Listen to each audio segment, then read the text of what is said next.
after you get your MBA, after you're at Bank of America, walk Mhm. me to the point where you're like, you know what, I want to be a chef.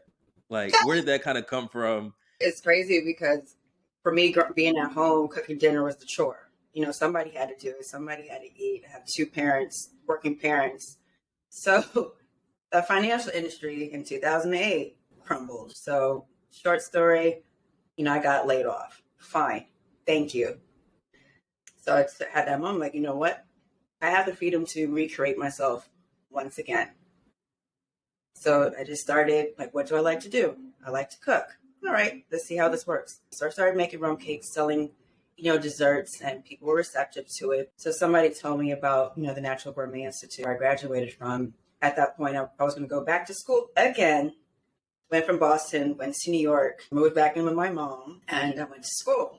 And sure enough, after 6 months of, culinary school, landed a client in Florida. So I ended up moving to Florida as a private chef.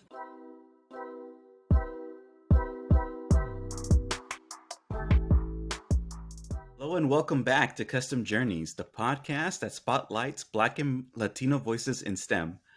My name is Eliseo Iglesias, and I'm here as always with host and co-founder Andrew Baines. Please like, watch, and subscribe to the pod on Apple Podcasts, Google Play, and YouTube. You can follow the pod on Instagram by searching at Custom Journeys. That's CUSTEM Journeys. We're really excited to have on a wonderful guest. Her name is Keesha O'Galdez. We're very happy to be joined by her this morning. She is a culinary entrepreneur based in the Bronx, New York. She has a Bachelor's of Science degree in Information Systems Engineering from the State University of New York at Buffalo, as well as an MBA from Simmons College. She is chef certified from Natural Gourmet Institute for Health and Culinary Arts, and also, and we're excited to talk to her about this as well, she is the operational director for the annual professional conference Black in Tech. Thank you, Keesha, so much for joining us today. Thank you for having me. Yeah, thanks for joining us today, Keesha. I know y'all up in the Northeast have been through quite a winter storm, a lot of snow coming your way. So we appreciate you taking out time in the chaos to kind of chat with us today about your journey through STEM and where you're at today as a culinary entrepreneur. So we're excited. And now it's at least on a good point having being on a podcast, you're indoors. Yes. 110%. Down into it. So I'm glad to be here, talk about STEM, talk about food, talk about culinary arts and the whole nine. Eli introduced you as a culinary entrepreneur. Some people may not be familiar with it, but I think it's kind of self-explanatory. But kind of tell us what do you currently do? What's kind of like a day in the life for Chef Keesha as a culinary entrepreneur? I know it's great that you found me on LinkedIn, and that's why I call myself on LinkedIn a culinary entrepreneur, because for me, just making a career or lifestyle out of the culinary arts. So at any point in time, I could be doing different things. So not one day is always the same, and that's why I enjoy, about it. So being an entrepreneur, having my own business, and having the culinary arts be the way that I conduct, basically how I make my bread and butter. So at this current point, I offer personal chefing services, also virtual and in-person, of course, when COVID permitting me to do so, in-person cooking classes. So just love connecting with people and sharing my love of food and getting them to love it more too. A typical day, you do spend some time on social media looking at the analytics, behind it, what's performing well, what's not performing well, and it can drive you batty, at the end of the day. So there's a lot of work that's sometimes doesn't revolve around, food. So you have to be at a comfortable point. You may not be cooking, all the time, but just and also having those moments where I am recipe testing. And I was going to try to attempt to make these brownies while I was talking to you, but I was like, that's probably doing the most. So time management skills, all was supposed to come into play. And I was like, sometimes you have to know where to draw the line, because it's Valentine's Day. I was like, I need to do a Valentine's Day post. And so I was always thinking about what am I going to cook next. It's exciting. We were chatting earlier. You've had some pretty big news since you've made this transition to a full-time entrepreneur. You've been featured on the show Chopped. So I'd imagine that's pretty exciting. How was that experience? Oh my goodness, it was crazy. And it definitely did push me in different ways. Came out this past July, but I had filmed the November previously and was in the midst of COVID. So just having the opportunity on top of everything that was going on in the world, it's like, okay, how do I actually navigate all these types of, stresses? But to be on national TV and everybody looking at you doing your thing and just getting to that point where you are casted is a huge accomplishment, in itself. And then made it to a finalist. So the dessert round, if anybody was a Chopped fan, it was definitely a long taping, and just the behind the scenes. So I always say, if you watch the show, give the chefs a break on the decisions that they make and what we do, because it's definitely, you're up at 5 o'clock in the morning, and for me, the taping didn't end until probably 7 o'clock, at night. So even though for that 40 minutes takes a whole day to tape. I think a lot of us can play like Monday morning quarterback and be like, oh, why did you do that? Not this. But when you're in that situation, I'd imagine it's a lot of stress, a lot of anxiety and high stakes. So yeah, we'll try to give you a break. I'm going to check it out as soon as I can. Yeah, Alton Brown's a maniacal challenge. The irony, right, to have Alton Brown to be one of your judges and being a person in the STEM world, it was definitely that, okay, it's meant to be, so Alton Brown being, the science, geek of, the Food Network, just having that moment and just having all these crazy ingredients. It was a challenge that they had the viewers' choice. So the viewers chose most of the ingredients that we had to cook with. So yeah, we say pickled jellyfish and lutefisk. Like, what are these ingredients? Never worked with them before. So you obviously currently a full-time entrepreneur as a chef, but prior to that, in your previous life, you were an engineer, and you went through the whole gamut of engineering school and all that headache and chaos that it is. Let's kind of talk about what made you decide to go into STEM. Was it some kind of inspirational moment as like a child or youth? What made you decide to pursue a career in STEM initially? So for me, I grew up in the Bronx, New York. I guess to set the picture, went to a public school. The program I was in was focused more on math and science and medical stuff. So for me, just knowing where my strengths were in math and science, and to be, a girl that was interested in that, like, kind of, what do you do when you have to check off the boxes of what you need to do for the rest of your life? But being a fan of the show A Different World, just watching Dwayne Wayne and doing this thing as an engineer, like, oh, that's kind of cool. Let me, try to pursue that. So literally, that's kind of where the motivation to, be an engineer and have, little flip up, glasses as well. So that's kind of where I decided to start off as mechanical engineering. And I got to a point in my junior year where I just kept hitting this wall. I'm like, I'm not going to pass this numerical methods class. I don't know what to do. And it was getting difficult, and you have to come to a point where you're realizing this might not be the fit for me. So luckily to have a group of friends who pull you aside, like, do you really want to do this? And just seeing where in engineering, since it's such a broad field, you can go into different, majors as well. So like in my school, I was able to create my own major. So at that point, I did like computers. I did have all these mechanical engineering, classes. So I created my major, information systems engineering. My school didn't have it at the time, so I had to design my own, curriculum to finish off. So I guess I am an engineer, just creating stuff and getting out of problems. That part about A Different World, like, I think that really speaks to like representation mattering. My sister was a big fan of A Different World when I was a kid. I couldn't stand the show. I was like, why are we watching this? Let's turn on like Teenage Mutant Ninja Turtles or whatever, because she's 5 years older than me. But now that I'm older and I can go back and actually watch it on Netflix, I really have a great appreciation for the show, watching Whitley and Dwayne and all of them. So, I mean, it's a great show, and I think it really did do a lot to help people in your generation pursue higher education. It did, and just knowing that it was an option at the time, and just seeing people who do and don't pursue higher education, that's, I guess, another conversation, as well. And just knowing that the value of it, the connections that you make in schools are important as well, not just, studying. While I was in school, I was a part of the National Society of Black Engineers, and pretty much the people I've met are still part of my life to this very day. So we're talking about 20 years of solo friendship and, professional development. Keesha, shortly after college, what was your first job? Sure. Right after college was 9/11 happened that September. Wow. So graduated that following December.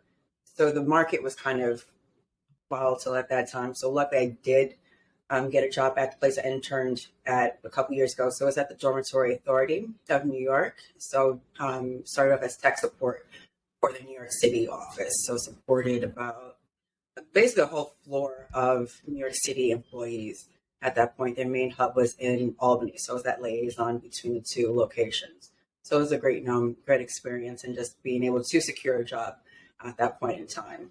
9/11, I mean, that was like such a iconic moment in history for everybody. But I don't imagine like people that were trying to find a job for the first time, that probably was extremely stressful.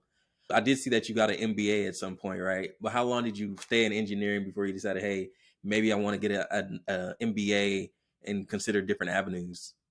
I know it's funny when you start to and I read my resume and you just look at how life is. I'm never doing just like one thing at the same time. There's always things overlapping that kind of help me make my next decision. So at that point, exactly, starting off in tech, also just always having that desire to be an entrepreneur, having those around me also want to build their own businesses. So that was always in the backdrop of my head. And in undergrad, I never really taken any formal business classes. So that was kind of the catalyst of getting my MBA. I wanted a more foundation in business. So having my own business, at least I'll have the fundamentals to do so. Or if I do want to manage a larger, company or projects, that's also an integral part, as well. So I actually did apply to school in New York, but life happened. I ended up in Boston. I started working for nonprofits, as well, putting myself in different situations to see what fits for me personally. So going from working at a government agency to working for smaller, nonprofits, that kind of satisfies my feel good, get back to the community, get back to the world aspect, but also taking a slight pay cut from, the tech world. So I got to a point when I was doing all this nonprofit work and realized if I really want to do good in this world, I need money. So I did go this, to get my MBA. Went in the evenings part time. Took 2 years to accomplish, and at that point, right after that, I went to work at Bank of America and I got a position, over there as a consultant analyst. So it was kind of a seamless, transition. But then just being in a bigger organization, it wasn't a great fit for me. Like the paycheck, like the perks, but for me, I need to work in smaller teams and just be able to wake up, make a decision, and move forward, and not to go through a chain, of approval and the routine of the 9 to 5. It was just not. It wasn't a great fit for me. I'm always questioning society. Like, why do I have to go to work every day? Why do I have to go to work from 9 to 5? I don't need to be here for 8-something hours. So I'm loving the way that the world is coming to now, where you can have a side. There's the vocabulary of what I've been doing. I want to work remote, like I started to work remote. So now we're going back 10 years or so. I wanted a lifestyle that I can manage, have a son. So me going into office doesn't really work for my schedule, but I could still produce if I was at home. So, as always, I would say, tell people, figure out what works for you and make it work. It seems like the most rewarding and most fulfilling work obviously doesn't pay the most for whatever reason. That's just the way it is in life. So you're like, yo, I got to get some more money. Yeah, exactly.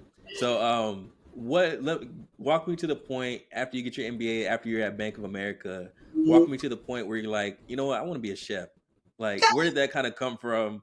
Like, were you cooking at home growing up on your own, or like, how did you get to that point? It's crazy because for me, being at home, cooking dinner was the chore. Somebody had to do it. Somebody had to eat. I have 2 parents, working parents. I was in high school at the time, so that's what you did. You want to eat, somebody has to cook. All right, fine, I'll do it. Reading back of, pasta boxes, spaghetti, ziti. Okay, I can do this. But I liked it, but not really thinking it's a love thing between me and food. I thought everybody was at home cooking dinner. Fast forward to your adult life, realizing not everybody's cooking, dinner. Folks are struggling. So kind of at that point where I was at Bank of America, living life, and I think every 10 years some tragedy happens. So the financial industry in 2008 crumbled. So, short story, I got laid off. Fine. Thank you. So, had that moment, had that pause moment. I think at any point in time, we all need that pause. If something in your life is just not jigging, what can I do? So I had that moment, like, you know what? I have the freedom to recreate myself once again. So I just started, like, what do I like to do? I like to cook. All right, let's see how this works. So I started selling rum cakes.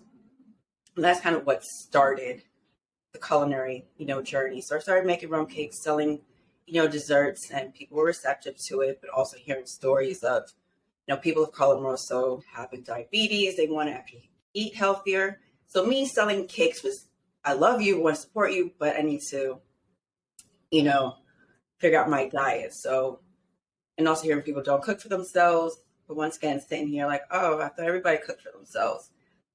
So I wanted this, at this point, then people were asking me questions more about food.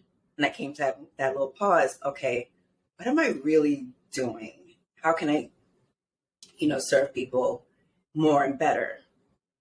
So somebody told me about, the Natural Gourmet Institute I graduated from. And at that point, I was going to go back to school again. I really wanted to make sure I not only learned about culinary skills, but I also wanted to learn more about the connection between what we eat and how we felt. Didn't go with the plan, what am I going to do with this knowledge? I'm just one of those people that it's going to work out somehow. So those leaps of faith. And went from Boston, went to New York. It's great to have support, in your life to like make those, those moves. Moved back in with my mom, and I went to school. And sure enough, after 6 months of, culinary school, landed a client in Florida. So I ended up moving to Florida as a private chef. And since then, it's just kind of been moving and building, through that point, and just figuring out what I like and don't like, in this industry. So definitely connecting with people, helping people is my strong point, in catering, as well. So once you start to get into the culinary world, you start to see different nuances and, there's different ways to be in this industry without necessarily owning a restaurant or, working in a restaurant. Just kind of figuring out what works for me. Boston to Florida, it's quite a change. Oh, it was a great change. A little more sunlight, a little more vitamin D. No, so Keesha, so both Andrew and I, we're both engineers, so we're a little bit biased of what our favorite letter in STEAM is. However, this month, not only is it Black History Month, but we also want to focus on transferable skills. And so with this question has that theme, what skills did you take from engineering that you saw were really helpful in what you do now? I would definitely say analytical skills. Usually most people associate being a chef with the creative side, but there's a lot of analytical, but being a chef and also being an entrepreneur. Yeah, really see that part of it. You can have a love of food, but once you add business to it, it's a whole different way you need to approach food. Because now you have to budget, you have to also have problem solving skills. If you're a caterer, you may be put in a situation that you don't have electricity or you have to build your own kitchen. You're like, wait a minute, what's going on? So just be able to quickly think on your feet and not get frazzled is a huge skill as well. The tech side too, the great part of not being afraid of technology. I was able to build my own website. In the beginning, I can shave off some cost, at least have something that's, up and presentable. So a lot of people are like, I don't want to touch a website. I'm like, whatever, it's okay.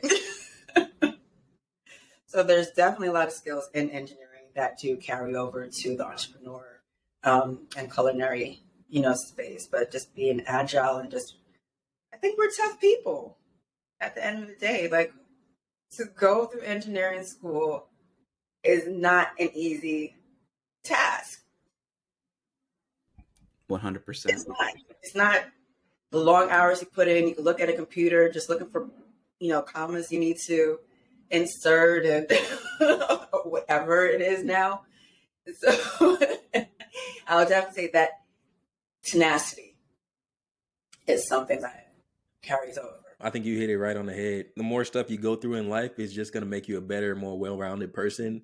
And from an academic standpoint, I don't think there's anything tougher than engineering. I think it prepares you in so many different ways, as you acknowledged. Let's say that somebody's trying to figure out, they basically want to do what you do, right? They want to be a culinary entrepreneur. What are the steps that somebody needs to take in order to kind of get to the position that you're at? Well, there's no one correct road to be an entrepreneur or a culinary entrepreneur. Usually the questions that would pop up is, should I go to culinary school? I think the first question you probably need to ask yourself is why? Why you want to be a culinary or why you want to be an entrepreneur? Because at the end of the day, it's a lot of work. You're wearing a lot of different hats at times. And once you really figure out that why you're doing what you're doing and you're fine with it, does it reflect, flexibility of life, or you just, right, the love of food is not going to get you through, unfortunately. You might start to hate food. You're looking at it, I have this one cupcake. What's my profit margin on this cupcake? The flour costs, $1.25 per, cup. Can you actually do that? And do you want to do that? Because it makes you look at food and life in a whole different lens. I love it. So it brings up all the sides of me, and it's like my personal challenge in life. Sometimes how I feel I'm performing in business, how I'm performing in my personal life. So first thing is figure out your why. Then you probably have to figure out, do you want to go to culinary school or not? Being in school is another financial and also time investment. There's no right or wrong, answer for that. You may have. I was 30 when I went to culinary school, and I'm the type of person that I need to see a path in learning. So that's why going to school worked for me. If you're younger, you might work out. You don't have to go to culinary school, and maybe just working at a restaurant, getting that hands-on experience might work best, for you. Definitely build a foundation in culinary skills and work at different places. You may like actually being a food photographer or food blogger. Maybe you like working in restaurants. Maybe you like working in cater companies. There's so much to do in the culinary world and to make money from it. You just have to figure out what works for you. So that's, I would say, is part of those, small steps that you can make. And also network. Do not live in your own little bubble at all. It's going to, I would consider myself an introvert at times, but you have to network. You have to tell people what you're doing or want to do, figure out how you can help others so they can help you as well. So network, get to know people, because then you need to get clients. Once again, we're talking about the cupcake. This one cupcake that makes your profit of 35 cents, how are you going to pay rent on this one cupcake? You need customers. Hence the network. You need to be able to produce whatever it is that you're doing, going back to your numbers. So keep going down this little rabbit hole. Networking, building a foundation. If you don't have a business background, I'm glad to say that we're at a position now that there are a lot of help available to Black-owned business, minority-owned businesses. That I think before it was so myriad of how do you start a business. Now literally someone can take you from your cupcake to actually launching your business and take you through all those steps in between licensing and what you actually need to do to, get your product to market. So that's pretty much, I would say, the advice I'll give. Yeah, it's a lot of cupcakes. You got to sell 35-cent profit. So you better have a strong network. And a marketing plan for it. Keesha, I have a quick follow-up for you. You kind of implied it already with your attitudes towards a 9-to-5, which is fine. I actually think we're moving towards a place where we're more productive, working less hours. But anyway, would you recommend, or have you had the experience of working in a restaurant? And is that where can help you solidify or kill your dreams? No, I think it was this. As you hear my disdain for 9-to-5s, but I have worked for other people, and I would, in a society where we do say, I want to be my own boss, I want to do my own thing, you have to be somebody's employee to know what kind of boss you want, to be, what kind of work environment you want to build, because that will help you build your company. because now you've seen how to set up a kitchen, you've seen how to manage other people, you know how many people to bring in, and I always say you're always learning on somebody else's dime. I've worked in bakeries, I've worked at different catering companies, I've worked at different restaurants, more in the fine dining space, and so no, working for somebody else, do it if you've never done it before. You learn to see different operating procedures that happen in different situations, and then you can probably apply some of them to your own, business. It's the ability to see other scenarios and figure out what you want to do and not do. But 9 to 5, it does help you to have money to help your business. Because I mentioned the one cupcake and how much profit you make. You either have to have a savings account with enough money to kind of give you that runway to be able to launch. Because starting your business does cost money. Either you're going to fund it, you can get a grant or something else, or family and friends. So having a full-time job, even though people sometimes hate it, keep it.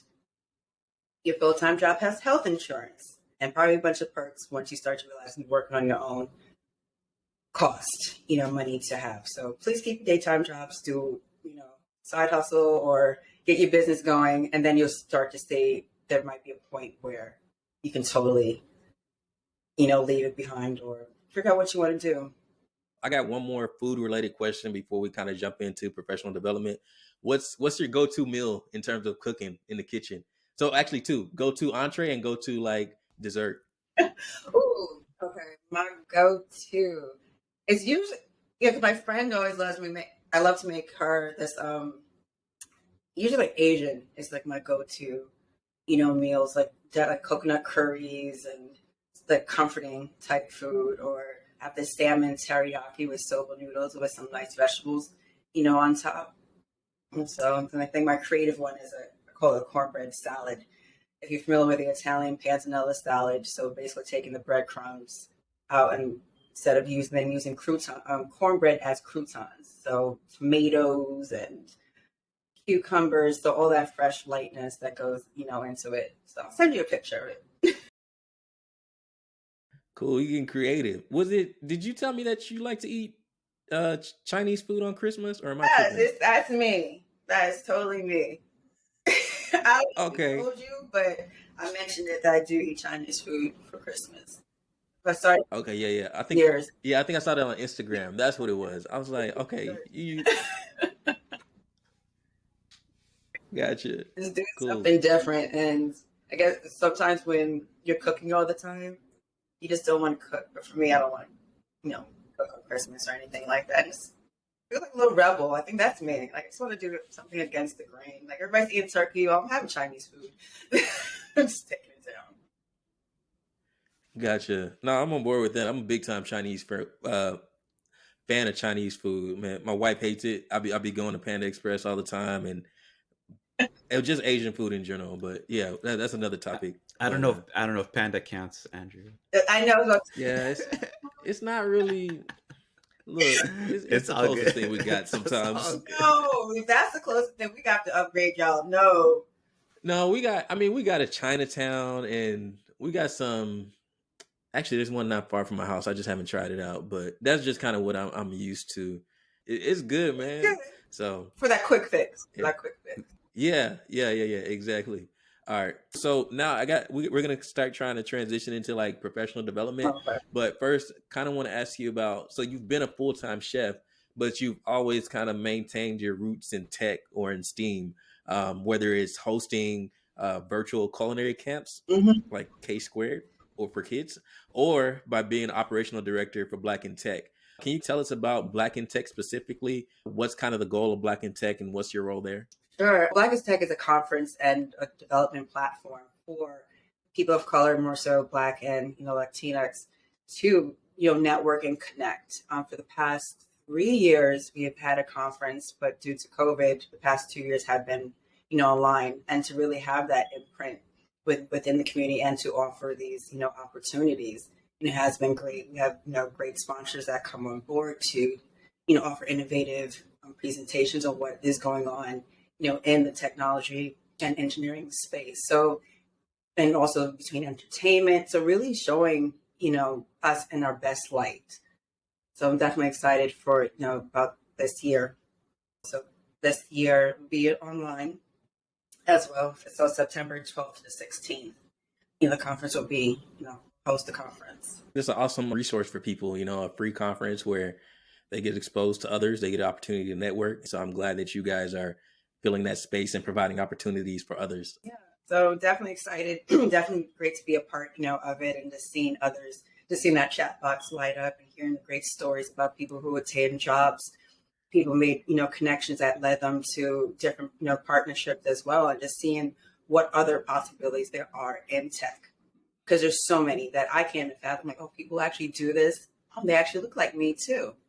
It's me, right? Data security, cyber security, whatever security that be that may have you, and also it's also a great platform for people to get involved in, as well. So just saying that, even if you have a podcast and you want to, hey, can we do something? It's how can we all work together to achieve bigger, goals. Nice. Yeah, that sounds like almost like an invite. I mean, let us pull up. Okay, you never know. That's that's what happens to me. Like, okay, let's see how this all works out. And once again, you asked about skill sets. It's how to pitch ideas, how to present yourself. If you're looking to speak, we have invites for speakers, but if you have an idea, how you're able to present it, to somebody. So that's where, it comes down to it when you're thinking about, careers in STEM. It comes to a certain point, you may not be the person that's looking at the computer all the time. You have to manage other people. You have to be able to sell your ideas. Because you can have a great idea, but if you're not able to articulate it in a certain way, nobody's going to pick up on your idea. Hey, so now let's go ahead and switch into our professional development section. Just to kind of warn you ahead of time, I'm going to ask you about salary negotiations and all that kind of stuff. So be as transparent as you want to be. I'm going to try to pin you down to give an exact number, but if you want to give a range. I'm trying to remember, what the hell was I making this year? We'll try. No, and this is no, Keesha, this is a good faith question. We get a lot of, especially young people, asking about the salary question, right? Because in their minds, they want to see if it's worth it to go through the exactly. Yep. So let's get into it. So after you got your MBA, you said you spent some time at Bank of America as an analyst consultant. What's kind of the salary that somebody can expect as an analyst at Bank of America? It's been a while. So talk about when I first got there. So that's 2006-ish. So it came in at $75K at that point. So it was pretty, good for that, time frame and where, I was at. So I was satisfied. And, you try to hear what other people are making just to make sure that everything is copacetic. And it's hard to, because people really don't talk about the numbers, how much they're making. So you'd be like, okay, I'm good, because that was 30 grand more than I was making beforehand. So just making those different, leaps and jumps, and just knowing that if I stayed, I could have, eventually broke over the, 6-figure, mark within a couple of years. But knowing that I wasn't my best at that role, those raises were starting to get a little harder. You hit on something. Talking about salaries and money is so taboo in our cultures. And so that's kind of why we ask the questions that we ask, which leads into our next question, which is another salary question, or more so money question, because you're a full-time entrepreneur. So it's no really salary. It's you eat what you kill. So what kind of salary or what kind of income can somebody expect to make as a culinary entrepreneur? It can vary how you build your business. And that is a great touchy point, because we do question our pricing constantly. And there's always a question, you graduate, oh my God, I got a catering gig for 5 people and I don't know what to price it at. So you have to figure out your pricing model. And that's another conversation in itself. How do you actually price yourself in any business? But if you build your business, yes, you can make at least 6-figure. I mean, you can make 5 to 6, and it's how much you want to, push yourself. You can have $1 million, business as well. But you need to market, put money, into it. So it's just you personally understanding what avenue you want to take. You can go into a private chefing role full time for like one family and you make six figures, like 150, like 100K to 150. But then you also got to know you're buying it to this one client. Like if you're making that amount of money, there's certain expectations that come with it. You're losing your flexibility of your own personal life. You're probably living with your client, traveling, around with them. But once again, you're making some bank, keys to cars and houses. So you can make a lucrative career in the culinary arts. But when you first starting out, you started at minimum wage. I worked for minimum wage after I was done with my client, I decided to come back to New York. I was like, I want to get my foot wet in the restaurant world. I was making $12 an hour at 30-something years old. 60. It's a humbling moment. It was very humbling to say I'm working for, minimum wage. So the restaurant world, you got to figure out how you want to, because if you're working as a cook, as a chef, you're not making that much money. I'm in New York, so price of living is pretty high. So you might be doing other things and working long hours. So you have restaurants, you got catering. Catering makes more than they do. So, and a private chef makes more. So it's kind of figuring out where you want to focus in on. When I first started off, I had a conversation with my career advisor. I'm like, I'm not sure exactly what I want to do right now. And she broke it down. Like, you probably want to focus more in on, you're older. So you probably want to focus in more on personal chefing. And right, because I can make 35 to $40 an hour, and whatever it is at that point in time, versus $13 an hour, and I'm burning myself and working 12-hour days. But sometimes you love that hustle, and you don't mind doing this. It's a different adrenaline rush that comes in when you're catering and working in a restaurant. So there is potential to make a lot of money, and there's also potential that you're going to burn yourself out not making a lot of money as well. So it's figuring out yourself and where you want to be. I think every entrepreneur goes through that stage, and you kind of hit on this, where they have a struggle trying to figure out what they should price their product or their service at. If you have to give any tips of advice, what tips of advice would you give for others who are trying to figure out what they should price their services at? Know who you're targeting is one thing. Also, to know how much time you're spending on whatever it is that you're delivering. And then also to know your cost, your raw cost of whatever you're producing. Either if it's the cupcake or if you're a personal chef, how much, I'm spending on, groceries. And that will kind of give you a gauge. And also to do your market research, to know who else is doing what you're doing that's in a similar, position as well. Because then that would help you see somewhat of what their pricing is, but your pricing has to make sense for your company. You don't know why that other company is doing what they're doing. They might be able to absorb certain things. And also does come down sometimes when you head to self-worth, or nobody's going to buy my, my $500 cupcake. Well, maybe Kim Kardashian might buy your $500, gold flecked, cupcake or something. So it's really understanding your numbers and where you are in your market, as well. And if I have a $500 cupcake, I'm not going to be at the local bodega selling my cupcakes. It's not a match. I'm not going to sell those cupcakes. So in the beginning, it is hard because you're just sitting there, and you're probably sometimes in your own bubble, not knowing who to speak to. And that's why where networking comes into play, because then at least you can reach out to somebody. I'm having some difficulties figuring out how much I should price myself for. The culinary field is a wear and tear on your body as well. So you have to also realize how much you can do and when you need to also bring in help. So that's more money that you need to spend because you need to, hire somebody else to help you with a party. One more question for you, and then Eli is going to take over. What are the benefits of getting an MBA, and would you recommend it for others? I do. For me, it was a general MBA, and just to be able to have conversation, just to know the vocabulary, just learning another language. I can speak to different business people and understand what they're talking, about, and just quickly look at different scenarios and say, does this make sense? And also, it's a great network of people as well. Sometimes you have to realize school is not just about what you read in the book; it's also the people that you have access to. And I don't think a lot of people do say that, but it's definitely a key factor in where you end up and who's doing what and how and what opportunities can get presented, to you. Keisha, thank you for peeling the layers on the culinary profession. It seems to be very cutthroat, much more than I thought. And definitely the engineering track has prepared you a little bit for that. From our viewers, we find that a lot of them have trouble deciding what major, what career path to take. And you touched on this a little bit throughout your talk today.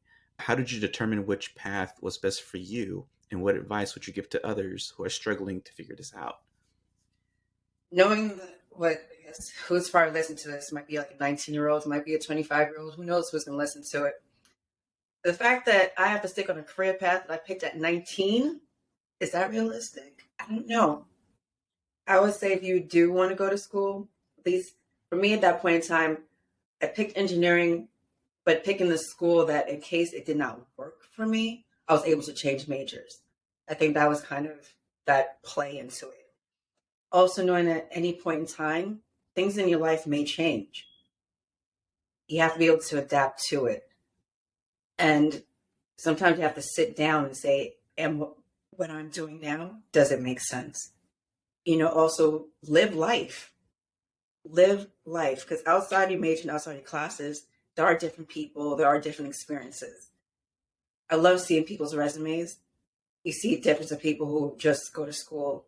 You have people who go to school and you might volunteer, different organizations, different clubs.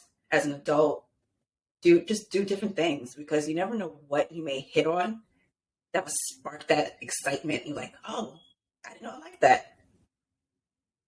Let me move in this direction. Like you guys having a podcast, you never know what it may lead to, so just doing different things alongside what you normally do sparks a different part of your brain. You never know who you meet along the journey too. So, right, being in outside Black engineers, seeing that, do like organizing, creating social events, different people. So you just kind of build and just being in tune with yourself. I think it comes along with age and life. Where you at today may not be where you're at tomorrow. So just knowing that the world is unknown, life is unknown, pick something and put your heart into it. You have a very, very hopeful answer. Thank you. Yes, we have very hopeful answer. In a time like this, look, I know I will never be a dancer. So I've taken ballet. I'm not the most graceful person. So you're not seeing me trying to pursue career in dance. You just gotta know. But you didn't know until you tried. Exactly. Right? I tried. Mm-hmm. All right. Well, Keisha, believe it or not, it's almost been an hour. I think we could probably talk for another hour. Then we can. We could. However, we wouldn't want to end without asking this question. And I love this question because I like to see the insight from people from our communities, because I feel like sometimes we're not asked enough this question. And that is, how can we simply get more people of color, more women, more people from marginalized communities into STEM or STEAM careers? And in particular, hopefully more applicable to your career journey, more entrepreneurs. And this can be a national level thing. It could be local. It could be personal. We're just curious how you think is the best way forward to make that happen. Let's see. That is a great question. How to get more people interested in STEM. It's the fact that to know that the industry is vast in itself, that you may not be a hardcore tech person. I think the imagery of it can be changed. There are cool people in the industry, because usually when you think about anything dealing with math or science, it's like, I don't like the numbers, and your brain shuts down. You run to something else. So the short answer is to show different aspects in the industry. People have to see themselves and see that it's possible. Talk about the good, the bad, the ugly, the failures, in between. It's definitely to highlight people, their journeys, different careers. Money might be the motivator, so show the numbers. You can do that. You want to see people being happy, living the best life? You can show those pictures too. Somebody used to hate numbers. Look at them now. You know, they can be the director of marketing at a tech company. So there's different ways to be in tech, and sometimes not even be a tech person. So just kind of showing different facets of the life. Well, Keisha, we certainly hope that we have another conversation with you. We'll be cooking for the next conversation. Yeah, all right. That sounds good. But I think we're gonna close here. But we don't want to close without thanking you first for allowing us to partake in your journey as you tell it to us. And we want to give you an opportunity to shout out anything or anyone or anything you're working on. It sounds like you're working on several things at the moment, but anything you do want to promote? You can follow my adventures on Instagram at Gourmet Diva. You can also sign up for my newsletter at www.thegourmetdiva.com. If you're interested in Blackest Tech Conference, you can look it up on LinkedIn. We have, keep everything up to date on there, or social media or Instagram as well as Blackest Tech. So I'm looking forward to just keep going through this culinary and, tech adventure. Thanks again, Keisha, for joining us. It's been a pleasure. And I'm looking forward to our cooking session that we're going to have very soon here in the future. I can't wait. We got to figure out what we're going to make. We'll have some suggestions, maybe. Actually, you know what? We'll leave it to you because we don't want. We got Panda Express up in here making suggestions. Maybe we should not leave it to him. There you go. You can have your own. You need to go to Panda Express.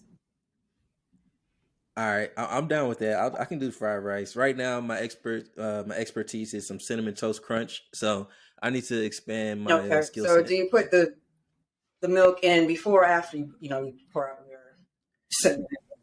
The thing is, you fill up the bowl to the brim, and then you put your almond milk on top, the sweetened almond milk though, and then there's always different ways. Always.